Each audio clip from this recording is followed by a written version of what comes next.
Hey everyone, in this video I will be discussing how Kingdom Hearts 3 appears to be shaping up now that we are closing in on release. I will also be once again talking about my original concerns from having played the Cage 3 demo and talk about whether or not they are still there or if I believe things can change. Don't worry, I will not discuss the leaks here, so you don't have to worry about spoilers. Also, this whole video is based on not knowing about the leaks, so please do not try to correct anything with possible leak facts, especially since there is going to be a day 1 patch anyway that could change anything mentioned here. Since the Cage 3 premiere event, the demo has been playable at many other events, as well as newer trailers displaying more of the game and story. So now other players have had the chance to experience what I've discussed in previous videos about Cage 3. Let's once again go through the categories of concerns that I've brought up in other videos and see how things appear to be right now. First, we have, of course, the floaty combos concern. As I've demonstrated in previous videos, combos across the series have been vastly different in physics and effectiveness. In Cage 1 and Cage 2, combos usually were rather clean and crisp, while not dragging on and causing you to get hit too easily before very useful finishers. Then after those games, the handheld KH games introduced floaty physical combos due to the Osaka team design. I'm not going to sit here and explain again what floaty combos are, since you can just watch my video on it if you want to get what it is and why it is a concern. So anyway, we've seen newer combat footage since the demo, and they've confirmed some pretty interesting possibilities to getting around floaty combo problems, at least to a degree. In this clip, you can see the normal demo, where the combos are a bit sluggish, flashy, and floaty. Then you go on to this gameplay segment we've seen from Tokyo Game Show 2018, and you suddenly see slightly faster, less flashy, and less floaty combos. What does this exactly mean? Well, it definitely heavily implies that Sora's base combos will be changeable in the game. If this is done correctly, similar to the smart way Kingdom Hearts 2 Final Mix did it, then that means you can choose what type of combo modifiers you have on Sora, so that you can turn off the ones that aren't as good, such as that garbage-looking light pillar finisher. Obviously, this should be a positive thing to see. It would be concerning if base Sora combos were terrible just to force you to want to always go into forms, when it shouldn't be too difficult to have a healthy mix of useful combos between base Sora and the forms. Regardless, this is still nice to see and I hope the game implements it properly. As for the floaty aspect in general, it still appears to be there, but until the game is out, I don't think we'll know for sure how much it may be an issue in fights. Once again, if this confuses you, watch my floaty video to see.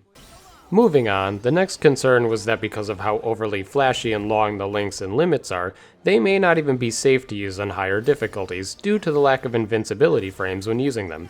It wasn't uncommon during the demo or trailers to see Sora get hit while using these attacks. This may not seem incredibly bad at first, but when you crank up the difficulty, things start falling apart.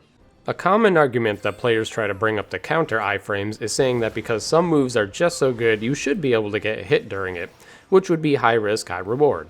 That sounds fine on paper, but from what we've seen in Cage 3 so far is that these attacks don't even seem to be that great in the first place, which turns it into high risk, low reward. As a critical mode player, I ask myself why I would want to bother using these attacks most of the time if they aren't even worth the damage output. After all, having many combat options but only one or two of them actually being effective doesn't do the game any good. In Cage 1 and 2, limits and summons were generally incredibly strong if used well, and in Cage 2 they tried to balance limits by having you lose all MP when activating them. So when playing on critical mode, you had to decide if it was worth depleting your entire MP, but if you used limits correctly, the payoff tended to be worth it. Guess what though? You are fully invincible during limits in Cage 2, but yet they are not generally considered broken. At high levels of play, there are some instances of being able to abuse them, but on critical mode, it usually is not the focus point of fights. And it definitely is not the case where you can simply just start a limit and have it automatically be amazing. So if they can have limits work just fine in Cage 2, but still allow you to be invincible during them, why not in Cage 3? In the case of summons and links, you were not invincible using summons in Cage 2, but there were no long drawn-out animations with a summon, aside from a summon's limits, which, as you might know, you're invincible. In Cage 3, if these summons aren't around the same usefulness as in 1 and 2, while opening you up to getting easily hit, then they are not going to be worth using. This would be a mistake since commonly players don't even realize how good summons are in Cage 1 and 2 as is, much less if they nearly get immediately killed using them during their long animations in Cage 3 while playing critical mode. For me personally, I thought it was clever in KH2 to be able to use most of your MP bar doing magic, and then before it runs out going into a limit for maximum damage output, while also being a safer way to play. In that game, you also had to make clever decisions, such as if you really should use Cure and waste your entire MP, or go into a limit and get damage output, and then maybe Potion during the iframes of a limit, or even Drive afterwards. It added a ton of potential depth to smart play, rather than brain-dead options of Cure spamming that some of the other games in the series has a problem with. Unfortunately, in Kingdom Hearts 3, it appears links, which are basically the new summons, require full MP to be used now, so you can no longer use magic, go into a link, and then fall back after that. This time you have to decide to waste all your MP for a link, which may not even be that good, risk getting wrecked during it, and then be left with no MP afterwards anyway. I don't like this approach, and I currently feel it heavily restricts diverse gameplay. I may have gone on long about this, but the bottom line is that limits and parts of links should have iframes to make them worth using on higher difficulties. Otherwise, why bother using them over other playstyles? As well as perhaps not requiring full MP to use a link, especially if the payoff isn't worth it. From the very casual side of KH2, I love to watch new players play critical mode on Twitch, and whenever I do, I never see limits being overpowered in usage despite being fully invincible during them. Kingdom Hearts 3 hasn't shown any trailers yet since we first noticed this, showing it fixed, so it's a pretty sizable concern that may still be present in the game. Once again though, we'll see how it actually can affect the game when it's out for us to fully play. Moving on to this final category of concern is another big one that gets shoved aside for the other concerns present, and that is the critical mode design issue. As it currently stands, critical mode in Kingdom Hearts 3 may potentially be terrifying, and not in the good fun challenge way. To first explain what I feel a proper critical mode is, let's explain what Kingdom Hearts 2 Final Mix does for you when you play on crit, because many don't know everything that's different. In 2FM, critical mode halves your HP you get and caps it at 60. This is a huge deal because it means on lower difficulties you get double the HP compared to crit from fights. You still intake the same damage as Proud Mode, but on crit you dish out more damage. Only in beginner mode can you output more damage. Also, you gain less EXP and MP as well. Lastly, you start off with some extra abilities such as Reaction Boost, Finishing Plus, Draw, Lucky Lucky, MP Hystera, and EXP 0. So what makes crit in 2FM a better, more fun and fair challenge than the other KH games? Think about the buffs you get on crit. You deal a ton more damage than Proud Mode, and you also start out with extra abilities. You would think it would be far easier, however, your HP is cut in half the entire game, and you level up slower as well. You generally need to know how the game works decently well to get by without getting walled by segments or having to overgrind. In other words, the game's balance with the buffs still works out well to make crit a hard challenge, while also making it mostly fair at the same time, which to me also makes it more fun. Now let's fast forward to 0.2 critical mode. After they patched it up a bit, it still has problems on crit, such as far less MP, no combo master with one extremely bad combo starter, and you don't deal more damage than other difficulty modes. Critical mode is still a challenge in 0.2, but the way it's designed makes it seem like it's not a fun hard, just an annoying hard. For example, in mob fights you can barely use magic because your MP bar is incredibly small, and when your MP is out your options are risky combos that can whiff, or an iffy shot lock while waiting for MP to come back. Yet in 2FM you had a much larger MP bar that managed to not make the game trivial on crit. So why can that game do it fine but not in 0.2? Let's also dabble in BBS and DDD crit. Those two games had no proper scaling like 2FM did, so when you're playing on crit, if you're not grinding often, eventually you'll start dealing chip damage. For BBS, most people run into this after Radiant Garden, while in DDD it's pretty much after the first couple worlds, or if you were foolish enough to jump into Prankster's Paradise or the Grid too soon. Doing chip damage is what I consider fake difficulty, because it gives an illusion of a fight being harder than it should be. With proper scaling, you can still create challenging fights without having difficulty seem fake. That's why 2FM is still considered to many to have such a fun high difficulty. If you don't know the fight, you can get trashed, but if you do and are skillful, then you can surprisingly shred their HP down and dodge and counter all their attacks. Now, for the other half of the critical mode concern, we have enemy and boss design. A huge fear of mine is the way mob fights seem to be going in the series. I pointed this out in my floaty video, but yet I had people trying to defend 0.2's enemy design, even to the point where they make up fake mechanics to try to tell you how to deal with scenarios, such as being able to turn the camera while locked onto an enemy, which you cannot do it completely in 0.2, as you can see in this clip of me trying to spin the camera to see behind. So what worries me here exactly? Well, as said in the other video, we now seem to have enemy designs going towards the path of them being able to either shoot projectiles incredibly fast or launch themselves across the entire arena at lightning speed. That doesn't sound too bad alone, but when you're fighting 5 enemies at once that can all immediately attack you across the arena, suddenly skill requires you to camp the fights hard to survive and be overly safe. Here's a specific example. In the optional mob fights, we have these exact types of enemies. The only reasonable way to fight them is to, of course, thunder spam to get the thunder finisher, then camp until MP comes back. Nothing else is safe on critical mode. If you even dare to try a physical combo, it has a good chance of getting interrupted and result in a quick death. The other half of this issue was that in 0.2 there were no good crowd control options.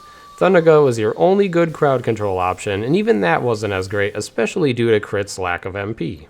Now, if you're very well versed in these fights, you can come up with some neat strategies that bypass these issues and win almost consistently, but they have to be very specific, and they generally result in spamming magic and then either camping the fights hard or requiring items to restore MP fast to spam more magic. I've speedran these fights before, so I know well the proper actions to take for the fights, but that doesn't make them well designed just because a speedrun can handle it with specific strats. Just like I wouldn't recommend someone to try to take on mob fights in 2FM with Master Genie if you don't know how it works specifically. Let's now discuss enemies in Cage 2FM. There are definitely some notable obnoxious enemies in that game. Common ones tend to be Sorcerers, Crimson Jazzes, and Devastators that top people's lists, among some others. Sorcerers have a projectile counter that lasts long, can stunlock you, and goes far. Crimson Jazzes don't stagger easily outside of finishers and can summon projectiles that knock you out of attacks easily, while Devastators can stunlock you and also don't stagger well. However, let's talk about a common hated enemy that I actually have no problem with, which is the Assault Rider. This enemy loves to destroy players who don't know how they work.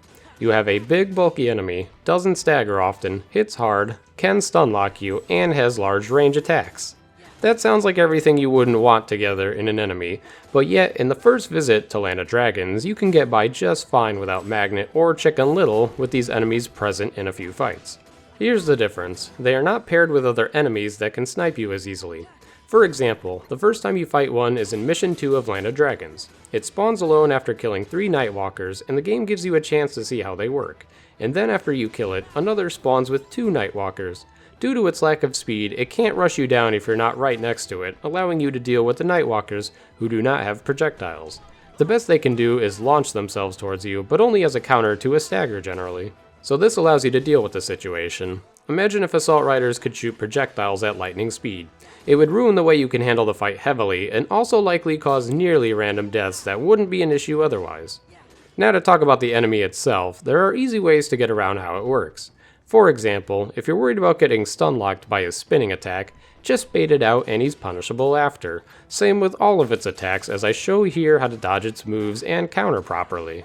Practically all enemies, you could argue, work this way, where you can get around their moves, and while correct, it still matters how they are paired together as well. If you put Sorcerers, Crimson Jazzes, and Devastators together in a fight, you would not have a good time. The message here is that while these fights and enemies can still kill you easily on critical mode, the design of them works generally really well together so that you aren't getting cheap-shotted half the time. And it also makes me greatly worry that Cage 3 might not have great crowd control options. Now that's not to say Cage 2's crowd control isn't borderline broken. Knowing the game's crowd control options can make many challenging fights even on level 1 seem laughable. However, other times it's nearly essential. For example, the objectively hardest mob fight in the game is the optional third Cavern of Remembrance Nobody fight. Using Magnet a lot in this fight, or at least some sort of crowd control, is nearly required to get past it on critical mode without dying randomly a lot. In 2FM, you have many different ways to handle this fight depending on your knowledge and skill of the mechanics. You can do this fight with mostly Magnet, Chicken Little, Stitch, Genie, Magnet Burst, Final Form, Limits, Reflega, or Thunderga during Magnets, and possibly even less popular options. Now imagine if we were as restricted as in 0.2. Our best way to approach this fight would be to spam Thunderga, maybe some other magic to get the finishers, then either camp the fight or blow through items to keep repeating that cycle. I'm not going to completely sit here and say 2FM doesn't also sometimes have bad mob fight setups, but due to the game's superior crowd control, it's not nearly as problematic as it could be. So in conclusion to critical mode design, not only do I hope they try to bring back the fun idea of extra abilities on crit and solid damage, but also trying to ensure that there is proper crowd control for mob fights, or having mob fights that are designed to not have too many enemies that can snipe you immediately without warning. As of right now, I don't feel like both of these are likely, and it worries me as someone who loves to play every KH on the hardest difficulties. As for regular boss fights, so far we've seen some level of stagger system on smaller bosses, while large-sized bosses tend to usually not stagger. So long as these fights are designed with being able to fit in fair amounts of combos in between attacks, I think we may be okay here. At the end of the day, those of us who care about KH combat mechanics aren't looking for a 2FM clone. For example, I highly praise KH3 for its Keyblade switching mechanic, something I didn't consider being an option for the series, despite other series doing weapon switching during combat. However, there are quite a few mechanics in 2FM introduced that I believe still hold up well, such as a proper revenge value system, provided they try to remove stun locks or give bosses more than one counter, as well as others such as smart scaling, well thought out critical mode, incredible optional content, etc. Though most people likely do not care about mechanics unfortunately, or quite understand why they are important, it's always worth speaking up about these concerns on the chance patching can fix it, because even though most people may only play the game through once and form their only opinion based off that, those of us who do things like challenge runs want a reason to keep playing the game more than one time, because playing a game more than once tends to teach you what is wrong. It is why I have so much fun doing no damage fights in 2FM compared to the rest of the series. Anyway, that concludes the gameplay portion of this video.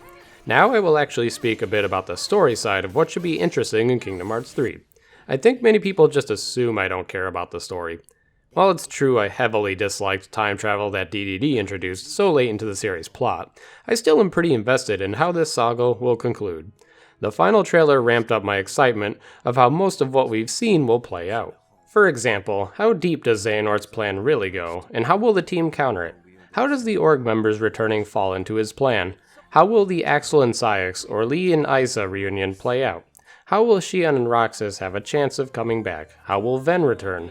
Will Terra be saved? Will Maleficent actually be relevant now? What will Ansem the Wise do to help the heroes? Not to mention what many of us believe is the midpoint of the game from the trailer, showing the hero side losing should be interesting to see how it plays out. We also have new interesting areas that should be exciting to see their significance. There's definitely plenty going on in the story side of the game, with many plot lines that have been questioned since they first began in previous games. We should hopefully be seeing conclusions to these questions finally as well. To wrap up this video, I have little doubt that KH3 should be an incredible first playthrough experience. The story has built up enough and appears to offer enough to satisfy longtime fans and intrigue newcomers. I also have little doubt that the gameplay should at least be leagues above the handhelds if 0.2 and the KH3 demo have any indication. So even though I voiced many concerns in this video, I still have high hopes it will be a great game. Here's to hoping that the dev team is willing to fix any issues that are present and that the KH community is ready to voice them so that we eventually end up with an incredibly solid game that ages as well as KH2FM did. We did a pretty good job getting 2.5 on PS4 fixed up by speaking out, so let's not end there. After that first playthrough experience settles in, play the game again, possibly on the hardest difficulty, and see if you still feel the same.